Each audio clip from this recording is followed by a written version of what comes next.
Hello पिला माने आपण मानकु स्वागत आम चैनल सीएचएससी सुपर नोट को। तो पिले आज आम पढ़ा plus two second year sociology बा समाज विज्ञान रो द्वितीय अध्याय बा पिले यूनिट 2 टॉपिक रहिबो हिंदू यौथ परिवार। तो पिले डेरी न करी चलंतु आज क्लास टी को आरंभ करिनेबा। तो पिले यौथ परिवार बा हिंदू यौथ परिवार पढ़िया पूर्व आमको जानिबा को पड़िबो जे परिवार रो अर्थ कोन। जदि आम परिवार रो अर्थ न जानिबा ताहेले पिले यौथ परिवार को आम बुझी परिबा नहीं। तो यौथ परिवार पढ़िबा पूर्व पिले आमको परिवार को जानिबा को पड़िबो। तो चलंतु सर्वप्रथमे आम परिवार को जानिनेबा।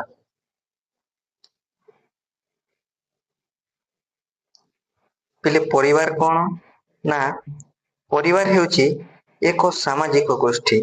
पिले परिवार हेउची गोटे कोन ना सामाजिक गोष्ठी गोटे सामाजिक गोष्ठी। यह एक सार्वजनीन और सर्वव्यापक अनुष्ठान। पिले एही परिवारटा कोन ना सार्वजनीन समस्त पिले एही परिवार रे रही थांती एवं यह सर्वव्यापक। एही परिवारटा पिले सबु जगह रे रही थाए सर्वव्यापक पिले सबु स्थान रे पिले परिवारटा रही थाए एवं यह सर्वजनीन पिले एही परिवार रे समस्त अंश ग्रहण करिथांती। परिवार एक क्षुद्र समूह जहाँ स्वामी स्त्री और सेमानक संतान को नहीं गठित होइथाए। पिले परिवार एक क्षुद्र समूह पिले एटा एक क्षुद्र समूह जहाँ की स्वामी स्त्री एवं सेमानकर संतान को नेकी गठित होइथाए। बुझी पारिल पिले परिवार अर्थ कोन। तापरे पिले समाज विज्ञान और नृतत्व विज्ञान अनुसार परिवार हेउची समाजर प्राथमिक तथा सबुठारु गुरुत्वपूर्ण गोष्ठी।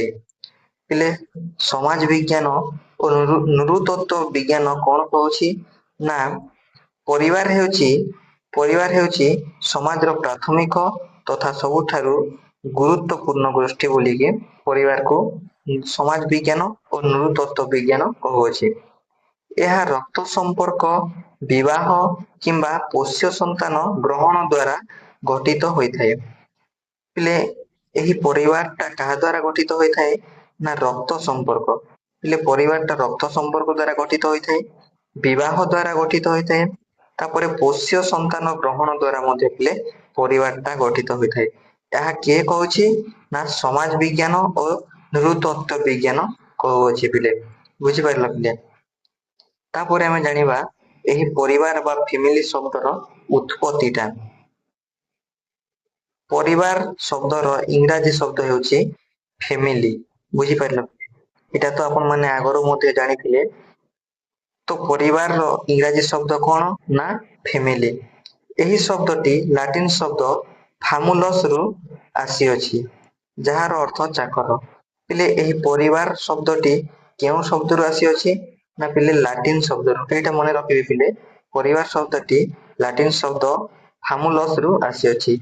ओ एही फामुलस शब्दर अर्थ कोन ना पिले एही फामुलस शब्दर अर्थ हेउची चाकर। बुझी पारिल पिले फामुलस शब्दर अर्थ हेउची चाकर। तो पिले परिवार शब्दर उत्पत्तिटा जानिलो। एबे जानिबा पिले संज्ञा परिवार रो संज्ञाटा कोन रहिछि। मैकाइवर और पेज पिले मैकाइवर और पेज दुई जन व्यक्ति परिवार को पिले संज्ञा दैछंती। तो तांको मतरे पिले परिवार हेउची पर्याप्त और स्थायी यौन संपर्क द्वारा स्थिरीकृत एक गोष्ठी जहाँ संतान जन्म करिवा एवं सेमानंको लालन पालन करिवा पई व्यवस्था करिथाए। पिले मैकाइवर और पेज को अनुसार कोन ना परिवार हेउची पर्याप्त और स्थायी यौन संपर्क द्वारा स्थिरीकृत एक गोष्ठी।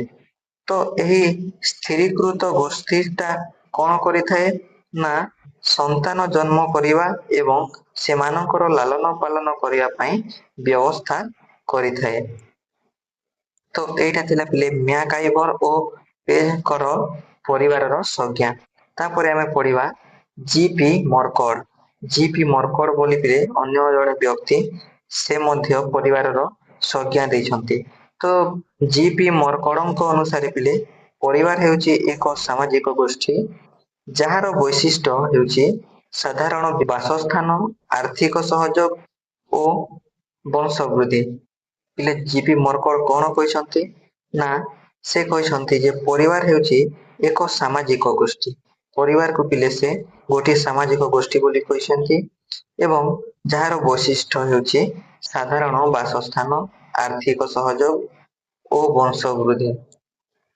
ତ ପିଲେ ସେ କହିଛନ୍ତି ଯେ ପରିବାର ହେଉଛି ଗୋଟିଏ ସାମାଜିକ ଗୋଷ୍ଠୀ ଏବଂ ଏହି ସାମାଜିକ ଗୋଷ୍ଠୀର ବୈଶିଷ୍ଟ୍ୟ ହେଉଛି ବାସସ୍ଥାନ, ସାଧାରଣ ବାସସ୍ଥାନ, ଆର୍ଥିକ ସହଯୋଗ ଓ ବଂଶବୃଦ୍ଧି ବୋଲି କହିଛନ୍ତି। ତ ଏଇଟା ଥିଲା ପିଲେ କଣ ନା ପରିବାରର ସଂଜ୍ଞା। ତାପରେ ଏବେ ଆମେ ଜାଣିବା ପିଲେ ଯୌଥ ପରିବାର ବା ଜଏଣ୍ଟ ଫ୍ୟାମିଲି। ଭାରତୀୟ ପରିବାର ବ୍ୟବସ୍ଥା କହିଲେ ସାଧାରଣତଃ ହିନ୍ଦୁ ଯୌଥ ପରିବାରକୁ ବୁଝାଏ। ବୁଝିପାରିଲ ପିଲେ? ଆମ ଭାରତୀୟ ପରିବାର ବ୍ୟବସ୍ଥା କହିଲେ ପିଲେ ସାଧାରଣତଃ କାହାକୁ ବୁଝାଏ ନା ହିନ୍ଦୁ ଯୌଥ ପରିବାରକୁ ବୁଝାଇଥାଏ। ଯୌଥ ପରିବାର ଦୁଇ ବା ତତୋଧିକ ପିଢ଼ିର ସଦସ୍ୟମାନଙ୍କୁ ନେଇ ଗଠିତ ହୋଇଥାଏ। ହେଲେ ଏହି ଯୌଥ ପରିବାରଟା କେଉଁମାନଙ୍କୁ ନେଇକି ଗଠିତ ହୋଇଥାଏ ନା ଦୁଇ ବା ତତୋଧିକ ପିଢ଼ିର ସଦସ୍ୟମାନଙ୍କୁ, ଅର୍ଥାତ୍ ଦୁଇରୁ ଅଧିକ ପିଢ଼ିର ଲୋକମାନଙ୍କୁ ନେଇକି ଏହି ଯୌଥ ପରିବାରଟା ଗଠିତ ହୋଇଥାଏ। ହେଲେ ତମକୁ ଗୋଟେ ଉଦାହରଣ ଦେଉଛି ଯେ ଏଇ ପିଢ଼ିରେ ରହୁଛ ପିଲେ ତମେ ବା ଆମେମାନେ, ତାପରେ ତା ଉପର ପିଢ଼ିରେ ରହୁଛନ୍ତି ପିଲେ ଆମର ବାପା ମା ମାନେ, ତାଙ୍କ ଉପର ପିଢ଼ିରେ ଅଛନ୍ତି ଆମର ଜେଜେମା ଜେଜେବାପା ମାନେ। ତ ପିଲେ ଏଇଟା ଆମର ପିଢ଼ି, ତାପରେ ଏଇଟା ଆମ ବାପା ମାଙ୍କର ପିଢ଼ି, ଏଇଟା ଆମ ଜେଜେ ଜେଜେ ମାଙ୍କର ପିଢ଼ି। ତ ଏଇଟା ହେଇଗଲା ପିଲେ ଦୁଇ ବା ତତୋଧିକ। ଆମର ଆଉ ଆମର ବାପା ମାଙ୍କର ପିଢ଼ିକୁ ମିଶିଦେଲେ ପିଲେ ଦୁଇଟି ପିଢ଼ି, ତାପରେ ଜେଜେ ବାପାଙ୍କର ପିଢ଼ିକୁ ମିଶିଦେଲେ ତିନୋଟି ପିଢ଼ି। ତ ଦୁଇରୁ ଅଧିକ ହେଉଛି, ତ ଦୁଇରୁ ଅଧିକ ବା ତତୋଧିକ ପିଲେ। ତ ଯଦି ତମର ପରିବାରରେ ପିଲେ, ତୁମର ପରିବାରରେ ତୁମେ ରହୁଛ, ତୁମର ବାପା ମା ମାନେ ରହୁଛନ୍ତି, ତାପରେ ତୁମର ଜେଜେ ମା ଜେଜେ ବାପା ମାନେ ରହୁଛନ୍ତି, ତ ପିଲେ ସେଇଟା ହେଉଛି ଗୋଟେ ଜଏଣ୍ଟ ଫ୍ୟାମିଲି। କାହିଁକି ଜଏଣ୍ଟ ଫ୍ୟାମିଲି ନା ପିଲେ ଯୌଥ ପରିବାରରେ କେଉଁମାନେ ରହିଥାନ୍ତି ଦୁଇ ବା ତତୋଧିକ ପିଢ଼ିର ସଦସ୍ୟ ମାନଙ୍କୁ ନେଇକି ଯୌଥ ପରିବାର ଗଠିତ ହୋଇଥାଏ। ଯଦି ତୁମ ପରିବାରରେ ଏଇ ତିନୋଟି ପିଢ଼ିର ଲୋକ ଅଛନ୍ତି ତାହେଲେ ପିଲେ ତୁମର ପରିବାର ହେଉଛି ଗୋଟେ ଯୌଥ ପରିବାର। ବୁଝିପାରିଲ? ଯୌଥ ପରିବାରରେ ସ୍ୱାମୀ ସ୍ତ୍ରୀ, ସନ୍ତାନ ସନ୍ତତି, ଜେଜେମା ଜେଜେବାପା, ମା ବାପା, ଦାଦା ଖୁଡି, ଭାଇ ଭଉଣୀ ଆଦି ରହିଥାନ୍ତି। ହେଲେ ଯୌଥ ପରିବାରରେ କେଉଁମାନେ ରହିଥାନ୍ତି ନା ଯୌଥ ପରିବାରରେ ସ୍ୱାମୀ ସ୍ତ୍ରୀ ରହିଥାନ୍ତି ପିଲେ, ସନ୍ତାନ ସନ୍ତତି ରହିଥାନ୍ତି ପିଲେ, ସନ୍ତାନ ସନ୍ତତି ଅର୍ଥାତ୍ ପିଲେ ନିଜର ପୁଅ ଝିଅ ମାନେ, ତାପରେ ଜେଜେମା ଜେଜେବାପା ମାନେ ରହିଥାନ୍ତି, ମା ବାପା ରହିଥାନ୍ତି, ଦାଦା ଖୁଡି ଯାହାକୁ ପିଲେ କଣ କୁହାଯାଏ ନା ଦାଦାଙ୍କୁ ପିଲେ କାକା ମଧ୍ୟ କୁହାଯାଇଥାଏ। ତ ଦାଦା ଖୁଡି, ତାପରେ ଭାଇ ଭଉଣୀ ଅର୍ଥାତ୍ ପିଲେ ଜାଣିଛ, ତ ଏଇମାନେ ପିଲେ ଯୌଥ ପରିବାରରେ ରହିଥାନ୍ତି। ଏମାନେ ହେଉଛନ୍ତି ଯୌଥ ପରିବାରର ଗୋଟେ ଗୋଟେ ସଦସ୍ୟ। ବୁଝିପାରିଲ ପିଲେ? ସାଧାରଣ ଅର୍ଥରେ କହିଲେ ଯୌଥ ପରିବାରର ସମସ୍ତ ସଦସ୍ୟମାନେ ଗୋଟିଏ ଗୃହରେ ବାସ କରନ୍ତି। ହେଲେ ଯଦି ଆମେ ସାଧାରଣ ଅର୍ଥରେ ଦେଖିବା ତାହେଲେ ଯୌଥ ପରିବାରର ସଦସ୍ୟମାନେ କେଉଁଠାରେ ବାସ କରନ୍ତି ନା ଗୋଟିଏ ଗୃହରେ ପିଲେ ତାଙ୍କର ବାସସ୍ଥାନ ଟା ପିଲେ କମନ ରହିଥାଏ, ଗୋଟିଏ ଘରେ ହିଁ ସେମାନେ ବାସ କରିଥାନ୍ତି। ବୁଝିପାରିଲେ ପିଲେ? ଗୋଟିଏ ରୋଷେଇଶାଳାରେ ପ୍ରସ୍ତୁତ ଖାଦ୍ୟ ଖାଆନ୍ତି ଏବଂ ପିଲେ ସେମାନେ ସେମାନେ ତାଙ୍କର ରୋଷେଇଶାଳାଟା କେମିତି ରହିଥାଏ, ତାଙ୍କର ରୋଷେଇଶାଳା ପିଲେ ସେପାରେଟ ରହିନଥାଏ, ତାଙ୍କର ରୋଷେଇଶାଳାଟା ସେପାରେଟ ରହିନଥାଏ, ତାଙ୍କର ରୋଷେଇଶାଳା ଟା କଣ ରହିଥାଏ ନା ତାଙ୍କର କିଚେନ ଟା ପିଲେ କମନ ରହିଥାଏ ଅର୍ଥାତ୍ ସେମାନେ ଗୋଟିଏ ରୋଷେଇଶାଳାରେ ପ୍ରସ୍ତୁତ ଖାଦ୍ୟକୁ ଖାଇଥାନ୍ତି। ତାଙ୍କ ପାଇଁ ଗୋଟିଏ ରୋଷେଇଶାଳାରେ ହିଁ ଖାଦ୍ୟ ପ୍ରସ୍ତୁତ ହୋଇଥାଏ। ସମ୍ପତ୍ତିକୁ ବିଭକ୍ତ ନ କରି ଅବିଭକ୍ତ ଭାବରେ ଉପଭୋଗ କରନ୍ତୁ।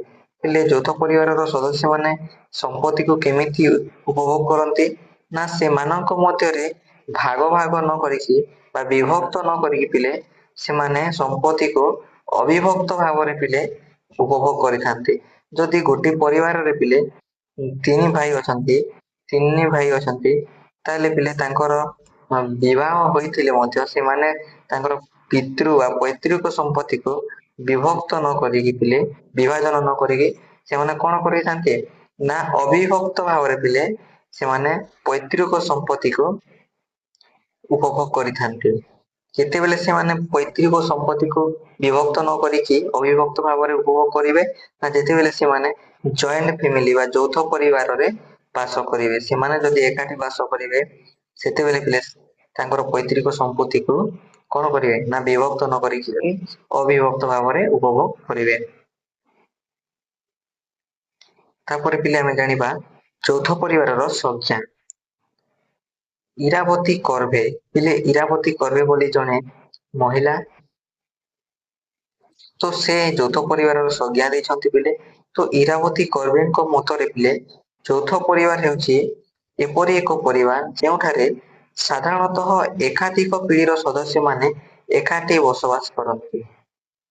ପିଲେ ବୁଝିପାରୁଛ ଇରାବତୀ କର୍ଭେଙ୍କ ମତରେ ପିଲେ ଯୌଥ ପରିବାର କଣ ନା ଯୌଥ ପରିବାର ହେଉଛି ପିଲେ ଏପରି ଏକ ପରିବାର ଯେଉଁଠାରେ କି ସାଧାରଣତଃ ଏକାଧିକ ପିଢ଼ିର ସଦସ୍ୟମାନେ ଏକରୁ ଅଧିକ ଅର୍ଥାତ ସେଇ ଯୌଥ ପରିବାର ପିଲେ ଦୁଇଟି ପିଢ଼ିର ତିନିଟି ପିଢ଼ିର ତାପରେ ଚାରିଟି ପିଢ଼ିର ଏମିତି ପିଲେ ଏକରୁ ଅଧିକ ପିଢ଼ିର ସଦସ୍ୟମାନେ କଣ କରିଥାନ୍ତି ନା ଏକାଠି ବାସ କରିଥାନ୍ତି। ଗୋଟିଏ ରୋଷେଇଶାଳାରେ ପ୍ରସ୍ତୁତ ଖାଦ୍ୟ ଖାଆନ୍ତି। ତାପରେ ପିଲେ ସେଇ ଯୌଥ ପରିବାରରେ ରହିଥିବା ସଦସ୍ୟମାନେ କଣ କରନ୍ତି ନା ଗୋଟିଏ ରୋଷେଇଶାଳାରେ ପ୍ରସ୍ତୁତ ଖାଦ୍ୟ ଖାଆନ୍ତି। ତାଙ୍କର ରୋଷେଇଶାଳା ପିଲେ କେବଳ ଗୋଟିଏ ରହିଥାଏ କମନ ରହିଥାଏ ଏବଂ ସେମାନେ ଗୋଟିଏ ରୋଷେଇଶାଳାରେ ପ୍ରସ୍ତୁତ ଖାଦ୍ୟକୁ ଖାଇଥାନ୍ତି। ଏକାଠି ପୂଜା ପାଠ କରନ୍ତି। ଯୌଥ ପରିବାରରେ ରହିଥିବା ସଦସ୍ୟମାନେ ପିଲେ ଏକାଠି ମିଳିମିଶିକି ପୂଜା ପାଠରେ ସାମିଲ ହୁଅନ୍ତି ବା ପୂଜା ପାଠ କରନ୍ତି। ସେମାନେ ପରସ୍ପର ରକ୍ତ ସମ୍ପର୍କୀୟ ହୋଇଥାନ୍ତି। ହେଲେ ଏହି ଯୌଥ ପରିବାରର ସଦସ୍ୟମାନେ କେମିତି ହୋଇଥାନ୍ତି ନା ପରସ୍ପର ପିଲେ ରକ୍ତ ସମ୍ପର୍କ ହୋଇଥାନ୍ତି ଏବଂ ସେମାନେ ବିପଦ ସମୟରେ ପିଲେ ନିଜକୁ ପରସ୍ପର ହେଲ୍ପ କରିଥାନ୍ତି ବା ସାହାଯ୍ୟ କରିଥାନ୍ତି ପିଲେ। ତ ଏଇଟା ଥିଲେ ପିଲେ ଆପଣ ମାନଙ୍କର ଯୌଥ ପରିବାର ବା ହିନ୍ଦୁ ଯୌଥ ପରିବାର।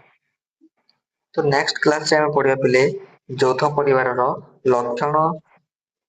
ତ ରହୁଛି ପିଲେ ଯଦି ଭିଡିଓଟି ଆପଣମାନଙ୍କୁ ଭଲ ଲାଗିଥାଏ ତାହେଲେ ଭିଡିଓକୁ ଗୋଟେ ଲାଇକ୍ ଏବଂ ଚ୍ୟାନେଲକୁ ସବସ୍କ୍ରାଇବ କରିନିଅନ୍ତୁ ପିଲେ ଯାହା ଫଳରେ ସର୍ବପ୍ରଥମେ ଆପଣ ମାନେ ଆମର ପ୍ରତ୍ୟେକ ଭିଡିଓ ନୋଟିଫିକେସନ ଟାକୁ ପାଇପାରିବେ।